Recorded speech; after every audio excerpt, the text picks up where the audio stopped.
खुलुमबाय आं बे समाव जोंनि सारिनं जुमदुवार समस्तिनि सिङाव थानाय रायजो राजा आइ आफा बिदा फंबाय बिब' बिनानाव बयनिसिमबो गोसो गोरबोनि अननाय आरो मोजां मोननायखौ खर' गंग्लायै बावहरग्रोनाय जाबाय। मामा लहित नोंथाङा सासे जुमदुवार ब्लक कमिटि पिपिएफनि इउथ सेलनि सासे दैदेनगिरि आफादगिरि, बेनिखायनो आं मामाखौ आङो खावलायनोसो लुबैदों, गाज्रि मोननो नाङा। एसे नोंथाङा लिडार जानायखाय जेसेबां हायो बाथ्राफोरखौहाय स्पष्ट बुंनो सेस्था खालाम।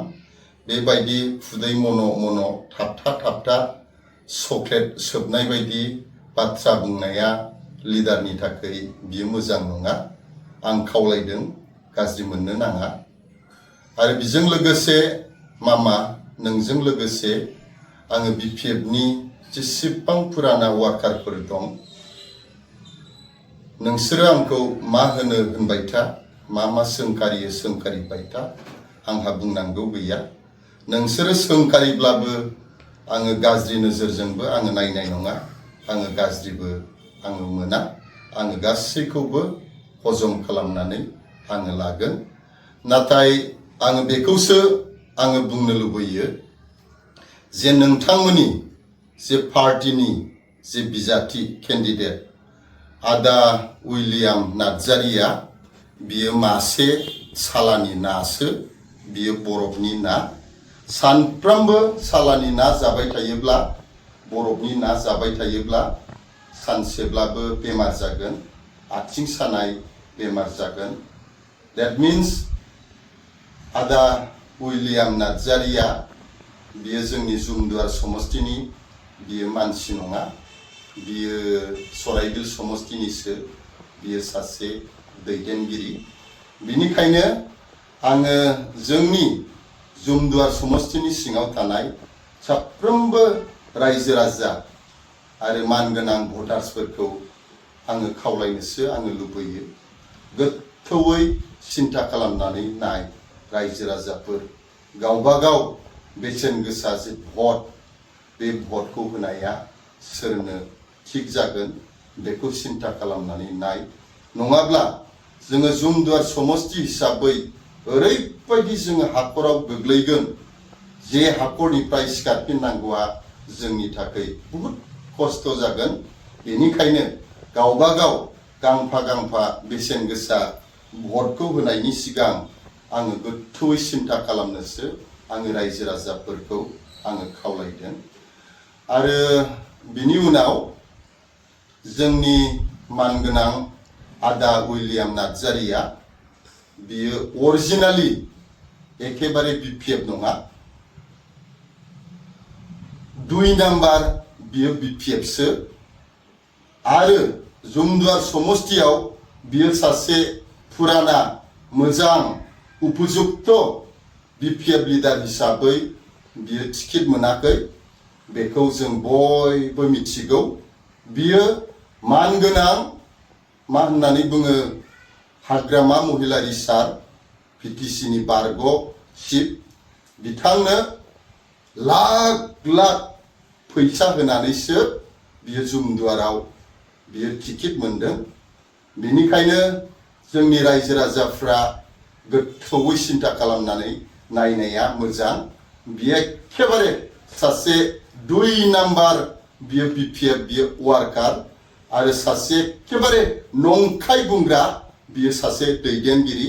बे बाथ्राया दिनैनि दिनाव मोनसेनि उनाव मोनसे बियो फोरमान जाबाय। आरो आङो आदा उइलियामनि सायाव आङो बेखौनो आङो बुंनो लुबैबावदों, आदा उइलियामनि खाफालाव देरहानायनि बराद लिरनाय बिनि खाफालाव गैया खोमा। आं बेखौ बुंनायनि खारना बेनो जे 2020आव जेब्ला बिटिसिनि बिसायख'थि जादों, बे समाव बिथाङा सराइबिल समस्तियाव बिजेपिनि जानानै, भारतीय जनता पार्टीनि जानानै इलेक्शन गेलेदोंमोन।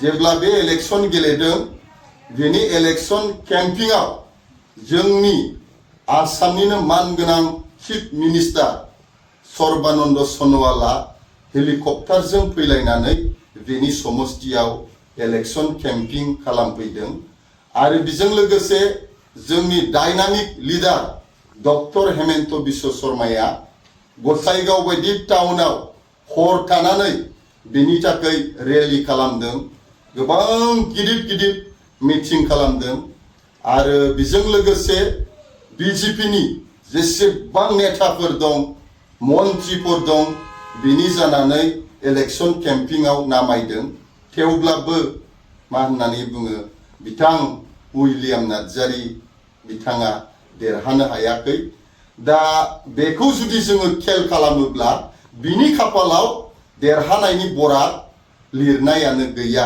जायनि फलाव सासे चिफ मिनिस्टार हेलिकप्टारजों नामायलानानै इलेक्शन केम्पिं खालामसेयावबो बियो देरहानो हायाखै आरो बिनि उनाव आदा उइलियाम नार्जारीया बियो जोंनि नखरनि बियो मानसि नङैखाय जोंनि जुमदुवार समस्तिनि बियो सासे दैदेनगिरि नङैखाय जोंनि समस्तियाव मा जादों मा जाया बे जेबोखौनो मिथिया खोलानि सिमाया खोलानि गामिया मा साहाजों जोंहा मा गामि दं सानजाजों जोंहा मा गामि दं सोनाबहा जोंहा मा दै दं बे जोंनि जुमदुवार समस्तिनि बाउन्डारिखौनो मोजाङै मिथिया खोमा जोंनि जुमदुवार समस्तियाव मोनबे गामि दं सानथालि भटार्सआ बेसेबां मोनबे सानथालि गामि दं मुस्लिमनि गामिया मोनबे दं बबे बिसिडिसियाव मुस्लिम दं जानो हागौ बिनि नलेजआनो गियानानो आदा उइलियाम नार्जारी हिसाबै मोजाङै गैया खोमा खारन बियो जोंनि नखरनि बियो जोंनि समस्तिनि बियो मानसि नङा बिनिखायनो आङो जोंनि जुमदुवार समस्तिनि मानगोनां भटार्स रायजो राजाफोरखौ आङो गोथौयै आङो खावलायनो आङो लुबैदों जे गोथौयै सिन्था खालामनानै नाय जे गावबागाव गांसे बेसेन गोसा भटखौ सोरबायदि दैदेनगिरिनो होनाया जोंनि थाखाय मोजां जागोन भट होनायनि सिगां 100 बार थान्दा दिमागजों गुसु मेलेमजों सिन्था खालामनानै नायग्रो रायजो राजाफोर आं खावलायहरदों एसे सासे साधारन दैदेनगिरि नागरिक हिसाबै आरो बिनि उनाव जोंनि मानगोनां मामा लहितआ आंनि सायाव माखासे बाथ्राफोर बुंदों आङो गासिबो बाथ्राफोरनि फिननाय होनांगौ दं होननानै आङो साना नाथाय आं मोनसे बाथ्राखौ एसे समस्तिनि मानसि जानायखाय दुखु मोनदों मामा नोङो बेबायदि बुंनो नाङामोन नोंथाङा ओरैबायदि मोनसे बाथ्रा बुंदों जे जोंनि जुमदुवार समस्तियाव बिपिएफ हिसाबै रेवरेवानि उनाव जोंहा मोजां दैदेनगिरि गैयैखाय जोंहा लिडार गैयैखाय जे समाज सिबियारि उइलियाम नार्जारीखौ रायलायनानै जोंनि समस्तियावहाय लाबोनाय जादों होननानै मामाया बुंदों बियो एखेबारे थिग जायाखै जोंनि उपयुक्त बिपिएफनि दैदेनगिरिफोर प्रदुत सारमोनखौ आदै अलेनमोनखौ आदै थिकेन्द्र बसुमतारीमोनखौ आरो गोबां बिपिएफनि उपयुक्त दैदेनगिरिफोरखौ लाजि फोनांनायसो जादों होननानै आङो बुंनो लुबैयो मामा बेफोरबायदि मा होननानै बुङो बाथ्रा बुंनायनिफ्राय गोजानाव था नङाबा एसे लिडार हिसाबै माने गोबां बाथ्रा बुंजागोन आरो बिनि उनाव मामाया आंखौ ओरैबायदि बुंदों आं मोनसे बाथ्राखौसो आङो बुंग्रोनो लुबैदों नोंसोरो बिपिएफनि दैदेनगिरि वार्कार हिसाबै सरनजित बसुमतारी सारखौ माने एसेबां गिदों सरनजित बसुमतारीनि नाम खोनानाय लोगो लोगो नोंसिनि बिखाफ्रा गुरलुब मावलायो नामा आं बेखौ बुंनायनि खारन दं मामा आं जे ससियेल मिडियायाव मोखां बिजाबाव फंनैसो बाथ्रा आङो बुंदोंमोन आंनि बे बाथ्रा बुंनायाव सरनजित बसुमतारीनि नामखौनो आं लायाखै नोङो जुदि आं बुंनाय ससियेल मिडियायाव आं बुंनायखौ मोजाङै जुदि नोङो खोनासङाखैब्ला आं खावलायदों मामा नोङो मोजाङै खेबसे खोनासंबाव बिनि उनाव बाथ्राखौ आं बिनि उनाव बाथ्राखौ मामा नोङो बुं। सरनजित बसुमतारी सारनि जानानैनो आङो मोनसेबो बाथ्राखौनो आङो बुङाखै। आङो बुंदोंसो जोंनि UPPLनि माखासे दैदेनगिरिफोरा रायजो राजाया खावलायनाय बायदि लामा बानायनानै होदों, दालां बानायनानै होदों, माथावरि बानायनानै होदों, जाम्फै बानायनानै होदों। आं बे बाथ्राखौसो आङो बुंदों। आरो बेजों लोगोसे जोंनि दोलोनि बिजाथिया सोर जायो मामा BPFनि मानगोनां दैदेनगिरिफोर बेखौ नोंसोरो सिन्था खालामनानै लाब गैया। नोंसिनि दलनि सिन्थाधाराखौ नोंसोर खालाम। जों UPPLनिखौ जोंनि दैदेनगिरिफ्रा सिन्था खालामगोन।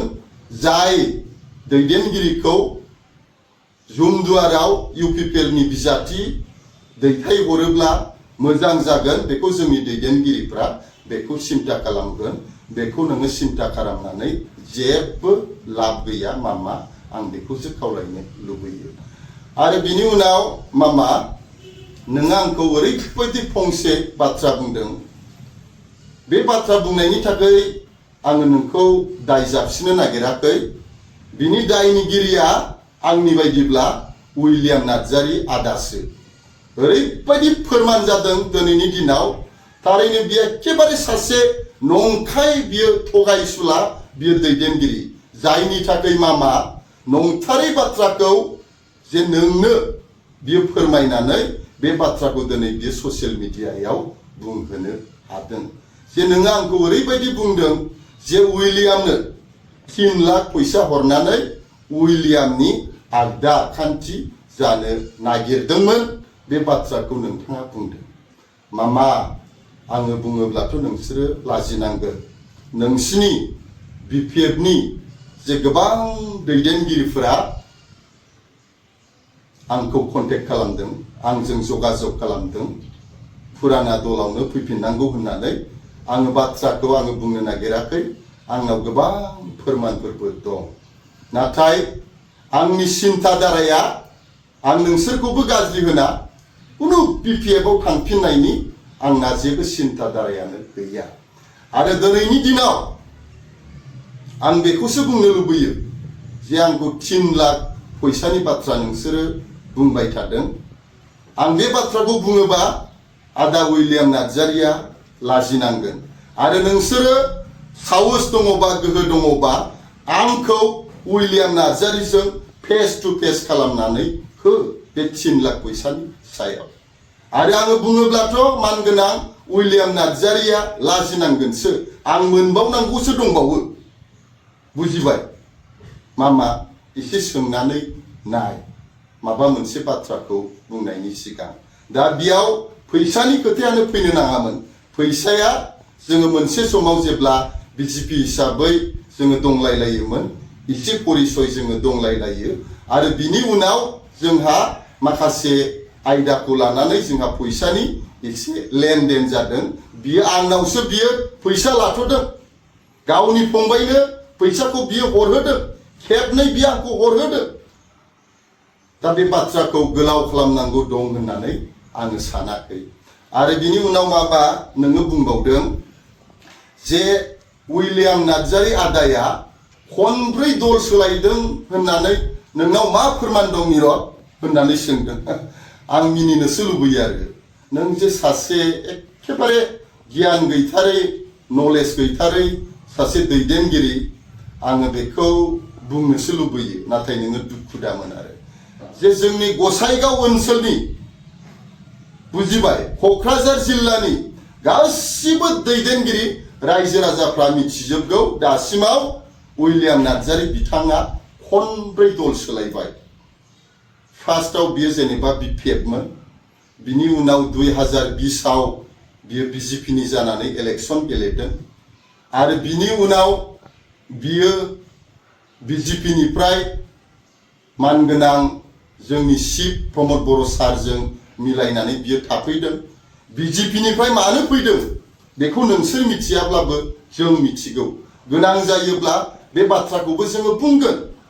आरो बिनि उनाव UPPL हिसाबै मा जादों बेखौबो जोङो मिथिगौ। नोंसोर बांद्राय बाथ्रा बुङोब्ला गासिबो बाथ्राफोरखौ आं रायजो राजाफोरनो फारि फारि आङो फोरमायलांजोबगोन आरो बिनि उनाव मा होननानै बुङो मानगोनां उइलियाम नार्जारिया BPF आव फैनानै जुमदुवारनि बिजाथि जाफैबाय होनब्ला सानबानो जाबाय मामा खनब्रै जादोंना जायाखै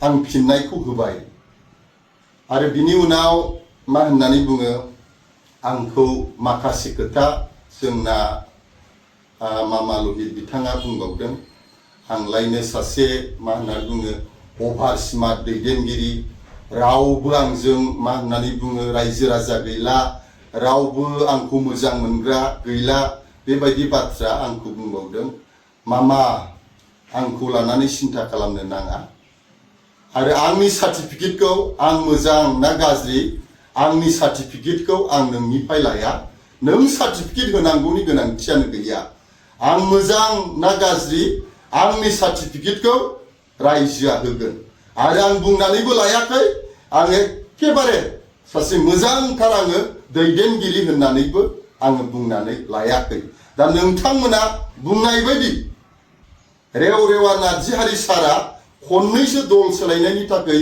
जुदि मोख्रा जायोब्ला जे उइलियाम नार्जारिया टोटाल खनब्रै बियो दल सोलायबाय खननै सोलायनायनि थाखाय रेवरेवा सारा जुदि मोख्रा जायोब्ला खनब्रै दल सोलायग्रा मानसिया मा जागोन मोख्रानि बिफा जागोन ना जाया बेखौसो आङो मा होननानै बुङो फिननाय बा नोंथांमोनखौ सोंथि खालामदों दा रायजो राजाफोर जोंनि जुमदुवार समस्तिनि मानगोनां रायजो राजाफोर आङो फिन खनसेबाव आङो खावलायनो लुबैदों आजिर थारिखआव उइलियाम नार्जारि हिसाबै फोरमान जाबाय फार्स्टआव बियो मा होननानै बुङो बियो सासे सालानि नासो बियो जोंनि समस्तिनि बियो मानसि नङा 2 नाम्बाराव बियो मा होननानै बुङो 2 नाम्बार बियो BPF सो अरिजिनाली बियो BPF नङा 3 नाम्बाराव बियो सासे थगायसुला अहं